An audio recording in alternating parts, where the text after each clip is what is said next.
on est les premiers exposés au risque de suraccident.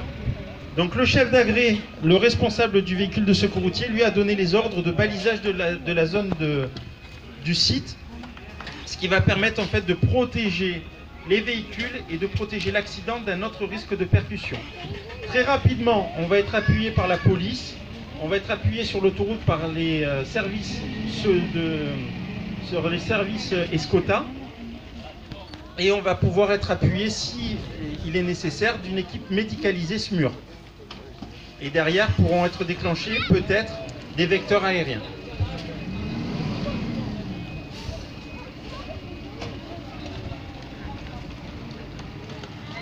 Donc, dès que le contact auprès de la victime est fait et dès que la sécurisation du site est effectuée par le véhicule, il va être mis en place un calage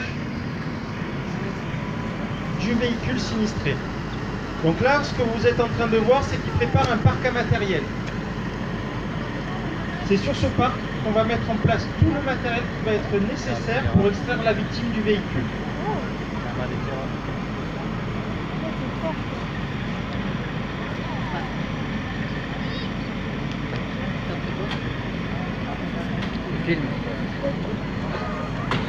L'opération comme il fait. La plupart du temps, quand on intervient sur une route, le VSAV, le véhicule, va dépasser l'accident et se mettre devant le véhicule accidenté dans le sens de circulation.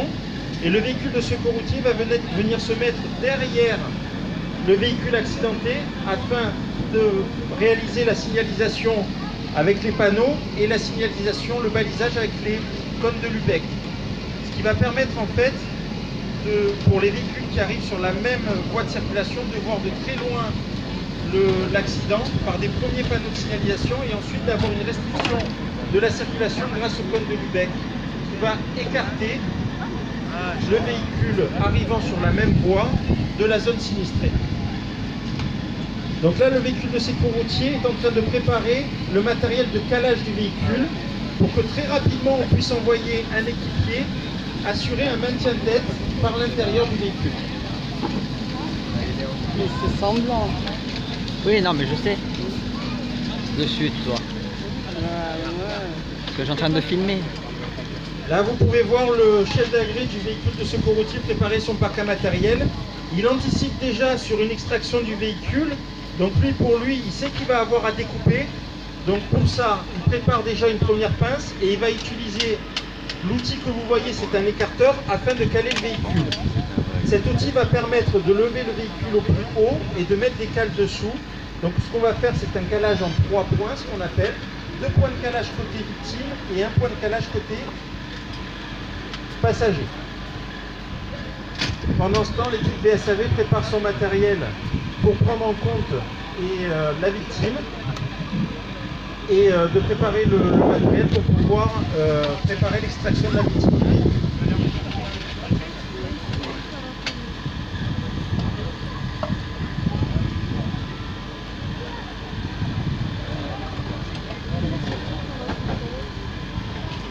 Alors nous, on a un protocole. En fait, on a une marche générale des opérations, c'est-à-dire que tout est bien calibré dans notre intervention. La première chose, première mission, c'est sécurisation du site. Balisage, mise en place du matériel d'éclairage, dépanotage, protection du suraccident et protection des intervenants. Deuxième mission, sécurisation du véhicule. Donc, identifier le type de véhicule, si c'est un véhicule à énergie alternative ou un véhicule standard, ça va être isoler la partie batterie, ça va être protéger des airbags. Lorsque la sécurisation du véhicule est effectuée, on passe sur une autre mission qui va être le secours à personne. Donc on va faire entrer quelqu'un pour compléter l'abordage de la victime et on va mettre tout en œuvre pour préparer la victime à l'extraction. Si l'état de gravité de la victime est importante, on va faire intervenir une équipe médicalisée qui va s'occuper de stabiliser l'état de la victime avant son extraction. Ensuite, le secours à personne, on aura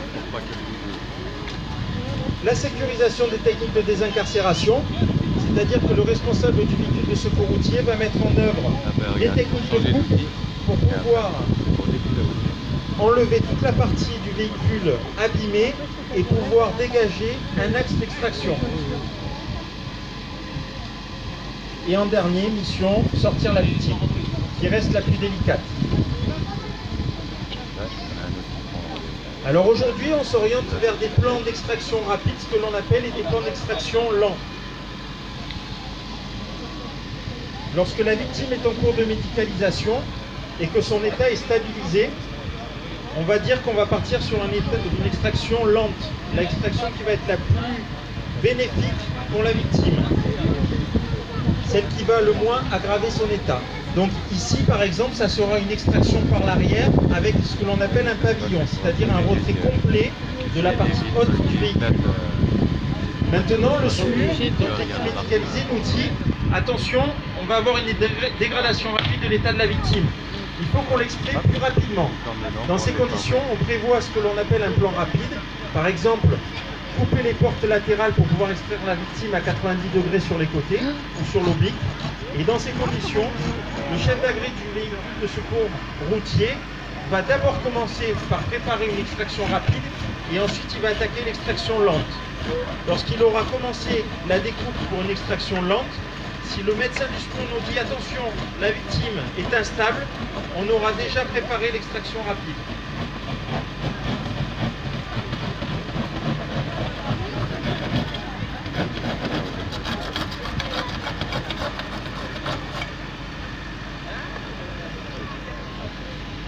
Voilà, comme vous pouvez le voir, on a stabilisé le véhicule, donc on a sécurisé le véhicule. Donc là c'est un véhicule standard, il n'y a pas d'airbag, il n'y a pas de problème électrique. Donc là on est vraiment sur du basique. Vous avez fait un calage 3 points. Le sauveteur a pu rentrer dans le véhicule qui est stabilisé et prendre contact avec la victime. Et là, le véhicule de secours routier commence à attaquer sa désincarcération. Donc ils ont commencé par faire une découpe du pare-brise, puisque lorsqu'on va couper les montants, le pare-brise restera intégré sur la partie haute du véhicule et partira en même temps. Ah oui, je sais pourquoi ils mettent ça. Pour pas se recevoir les détails des verres. On va toujours tout bouger.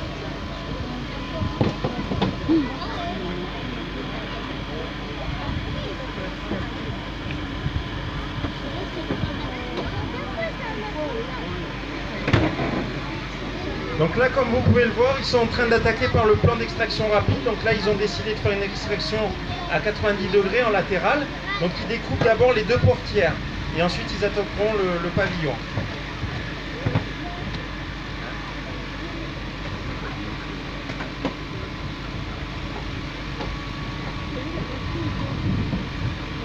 Carglass en place, Carglass départ. Ah ouais.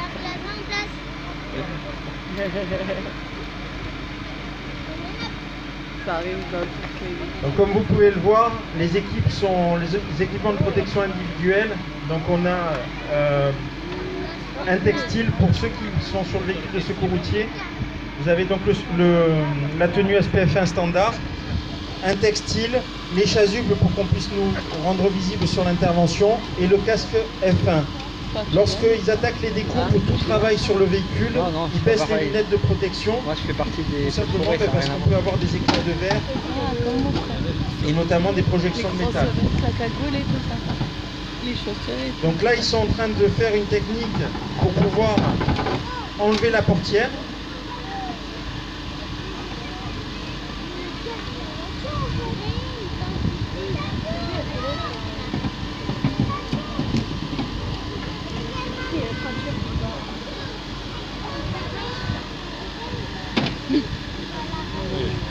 Vous voyez qu'il reste encore toujours ces câbles de liaison entre la portière et le châssis. Donc là, comme vous pouvez le voir, on a les deux portières avant qui ont été retirées. Et aujourd'hui, si on a besoin d'extraire la victime rapidement, on a cette possibilité.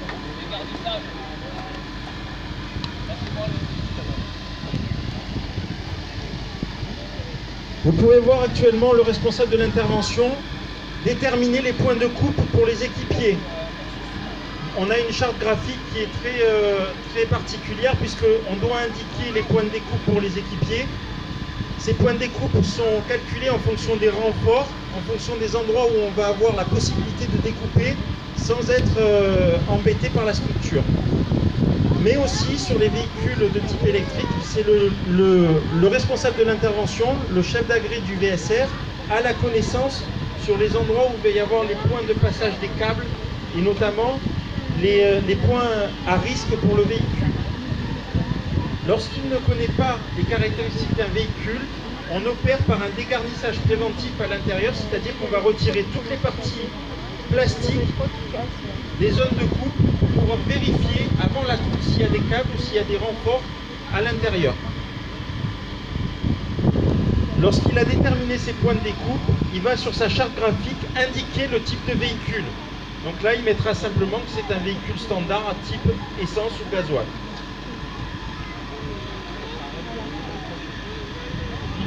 À l'issue, les équipiers et le conducteur pourront attaquer les points de découpe et s'ils rencontrent une difficulté, se référeront au chef d'agré qui pourra à un moment donné leur expliquer s'il faut remodifier le point de coupe ou pas. En parallèle, le chef d'agré de l'ambulance, le responsable de l'ambulance, prépare la victime à l'extraction et se coordonne avec le chef d'agré du véhicule secours routier pour préparer et bilanter la victime.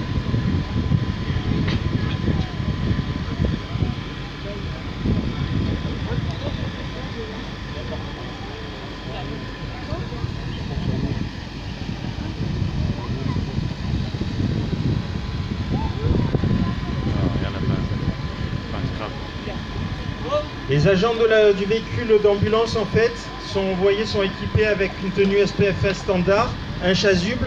Ils ont les manches baissées pour qu'ils soient protégés des éventuelles coupures et ils sont équipés de gants de protection pour les victimes. Comme vous pouvez le voir, la charte graphique, ils ont indiqué les points de découpe et des numéros. Les numéros indiquent l'ordre de coupe sur les montants.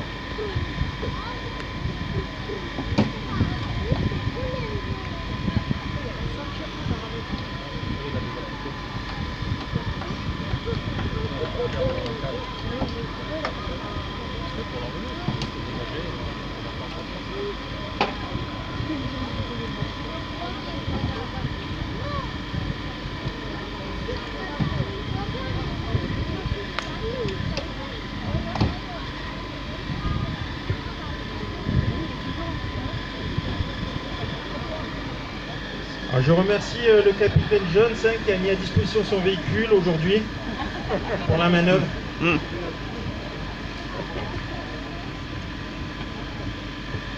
te la rendra nickel.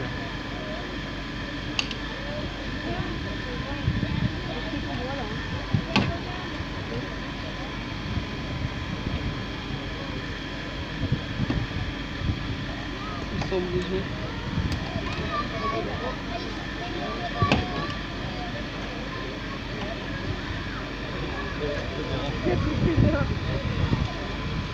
On a des combinés en fait, comme vous pouvez le voir, il y a différentes pinces.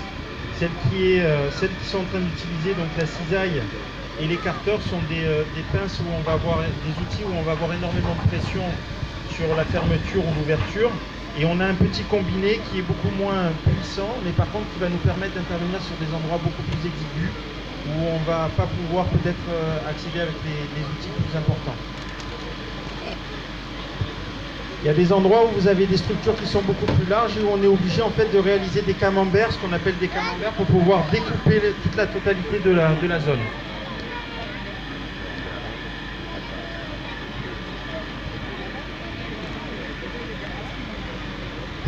On sait déjà, le responsable de l'ambulance sait déjà que la victime va devoir être immobilisée et extraite sur un coquille, ce qu'on appelle un coquille. Donc lui, il a déjà en anticipation préparé tout le matériel pour l'extraction et l'immobilisation de la victime, mais aussi le matériel de conditionnement pour le transporter soit par hélicoptère, soit vers un hôpital le plus proche.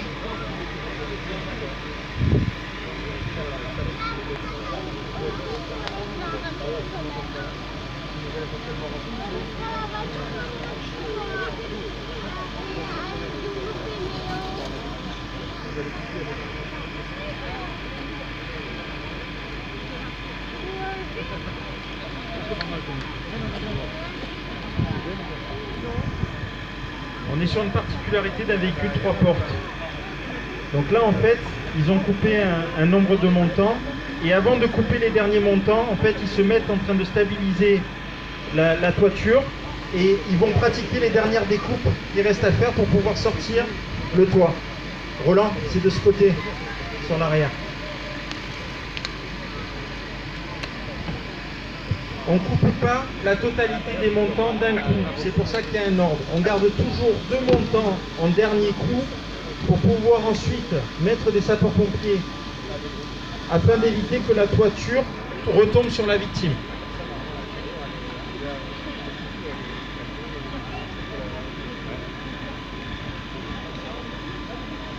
Comme vous avez pu le voir, on a couvert la victime. Et le sauveteur a le visage sous la couverture afin de discuter en permanence et expliquer à la victime ce que l'on est en train de faire. Le bruit est très traumatisant pour les victimes qui ne voient pas ce qui se passe. C'est une voiture décapotable. Donc là, ils sont en train de retirer toute la partie haute du véhicule par l'arrière et ils vont le mettre à distance suffisante pour éviter qu'on altère la sécurité des personnels et de la victime.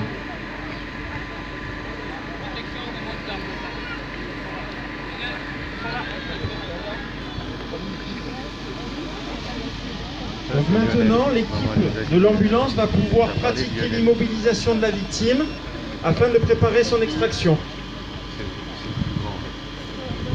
Qui a tous les draps rouges. Vous êtes en train de voir la mise en place en fait des protections de coupe. Si on ne met pas ça, on peut se blesser, on peut blesser aussi la victime lors de l'extraction. Après, de l'autre côté, tu mets les protections.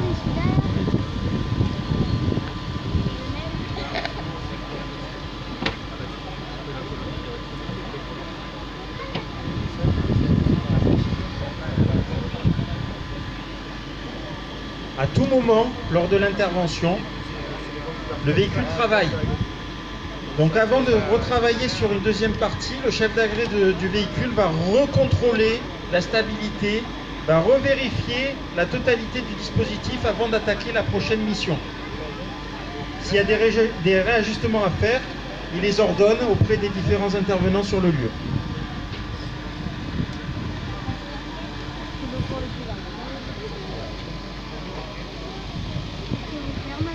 Donc là, le chef d'agré de l'ambulance va mettre en place ce que l'on appelle un KED. C'est un équipement qui va permettre de stabiliser l'axe tête-coutron et de favoriser son extraction à l'aide du plan dur.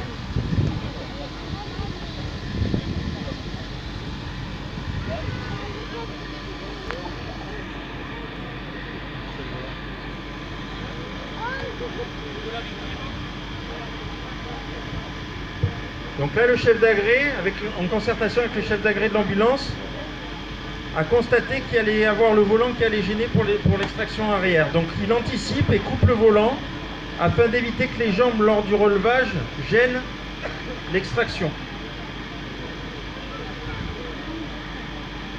L'extraction, c'est... Si nécessaire, on a la possibilité d'enlever le volant complètement. Et si on voit qu'il est encore compliqué de sortir la victime, on a une méthode qui nous permet en fait de faire un relevage de colonne. C'est-à-dire qu'à l'aide des outils, on va découper sur les angles en bas des portières côté conducteur et passager et on va soulever le véhicule pour ouvrir la partie avant et permettre d'agrandir l'habitacle sur l'arrière.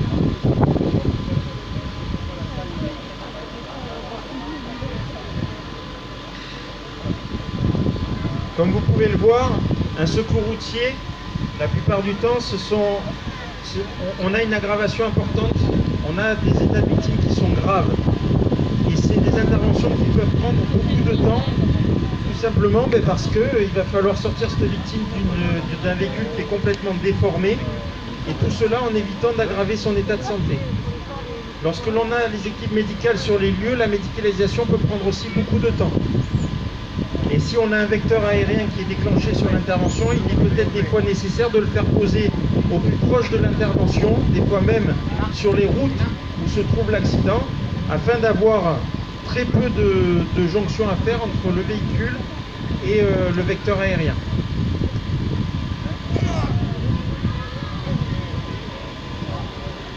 Bon là tu vois mieux?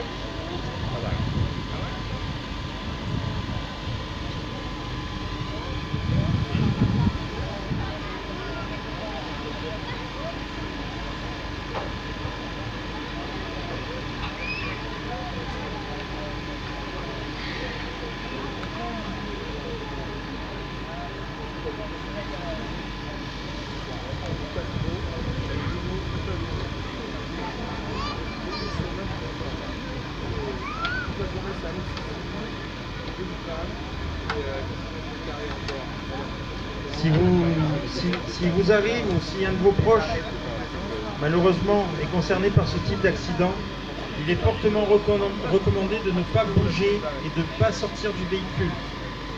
Surtout si vous ressentez des douleurs au niveau cervical, dorsal, il faut absolument éviter de bouger.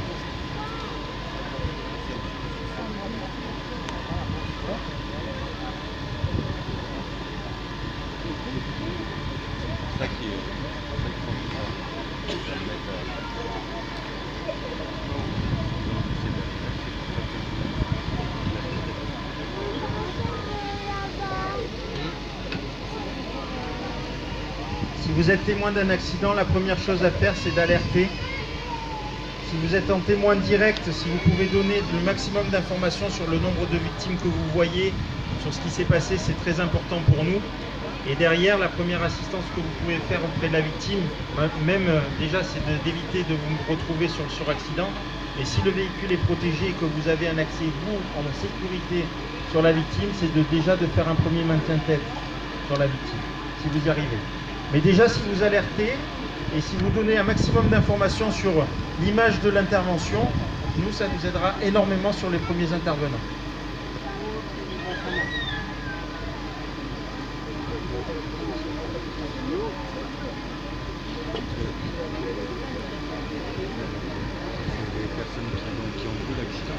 Lors de l'alerte, ce qui est important, c'est que vous soyez vraiment précis sur la localisation. Et derrière, si vous avez des informations sur le nombre de véhicules, que vous avez vus et ce qui s'est passé, voilà, il faut donner un maximum d'informations. Il y a le 112.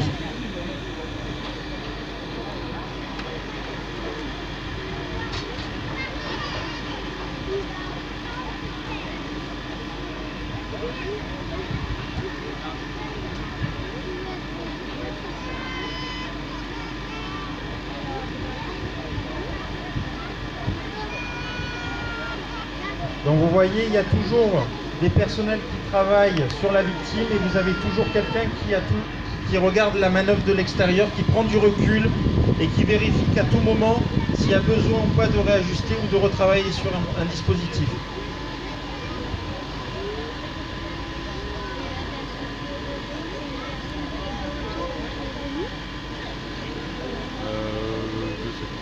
Peut-être. Lorsque vous avez des accidents, il faut surtout ralentir.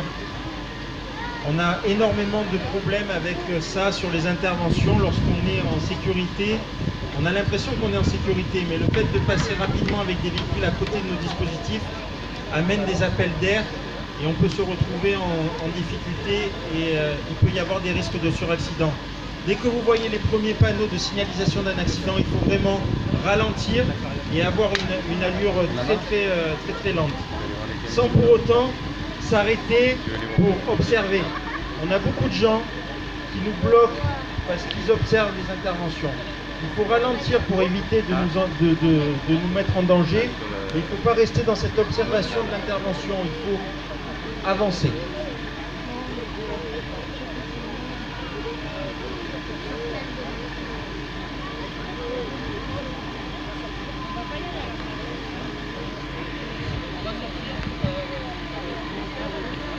Elle est encore petite.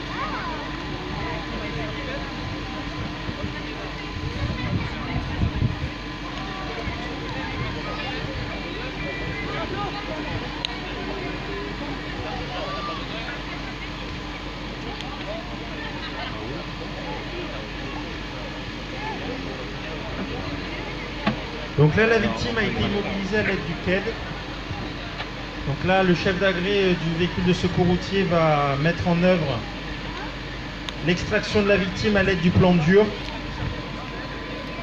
Donc là, ils sont en train de se concerter, de déterminer des derniers points entre eux pour l'extraction.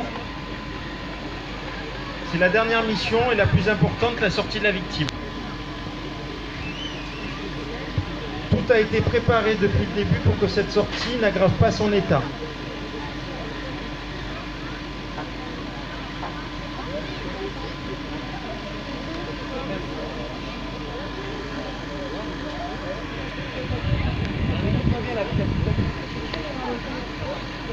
Je rentre au jour, je vois presque rien. Donc là, ils ont décidé de faire l'extraction avec le plan dur, avec un relevage à 4.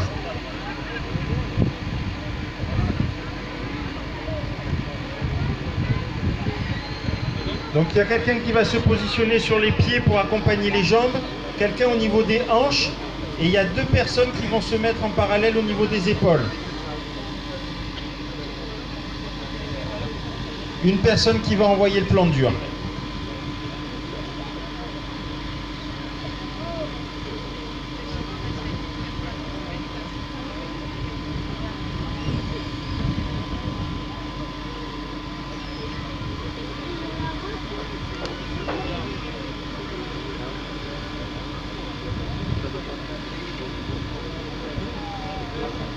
Donc là, vous avez quelqu'un, vous ne l'entendez pas, mais il y a quelqu'un qui donne les ordres.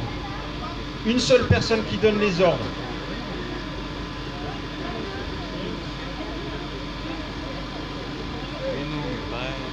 Le fait qu'elle soit équipée d'un KED nous permet un peu plus de souplesse sur l'extraction, puisqu'elle est déjà immobilisée. Si on n'a pas ce KED, on réalisera peut-être l'intervention autrement. Là, la victime a été positionnée sur le plan dur. Elle va être extraite par l'arrière et conditionnée au niveau du brancard.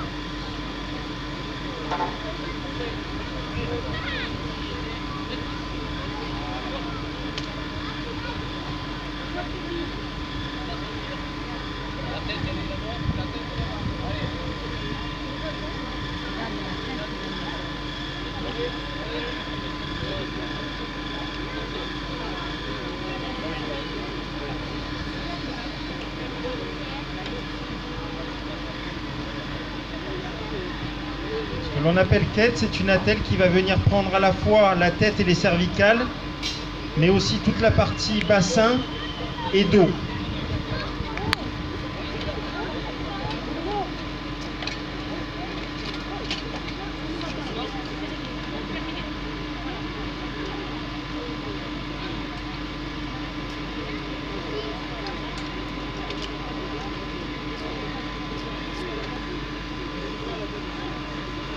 Donc là, ils vont retirer le plan dur afin de coquiller la victime.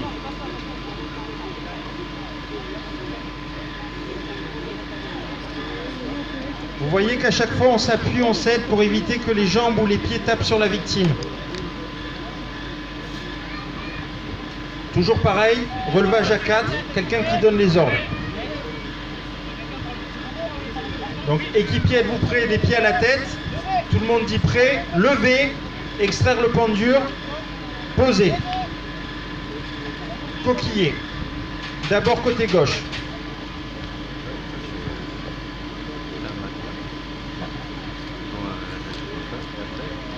Peu importe le côté, c'est lui qui décide.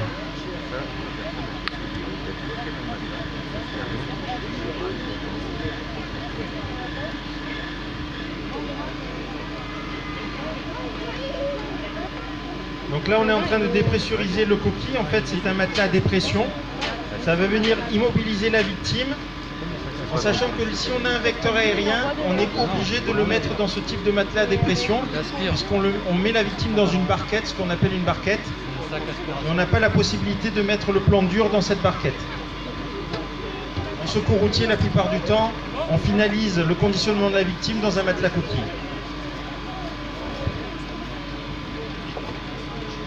Donc ça y est, ça a été réalisé. Donc la victime est prête à être conditionnée dans le véhicule.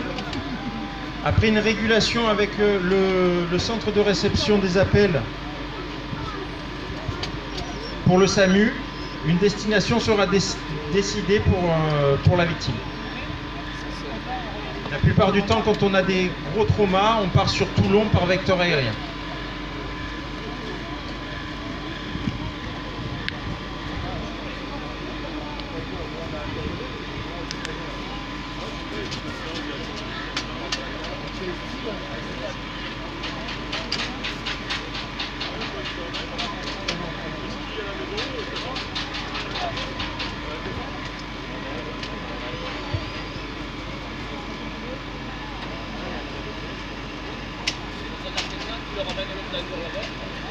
Donc voilà, la manœuvre est terminée pour le secours routier.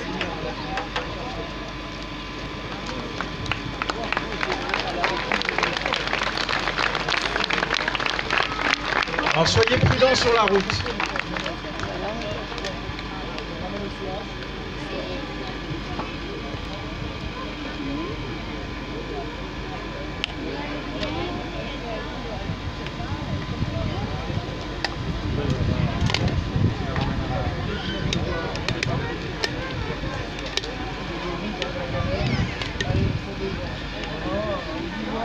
Voilà.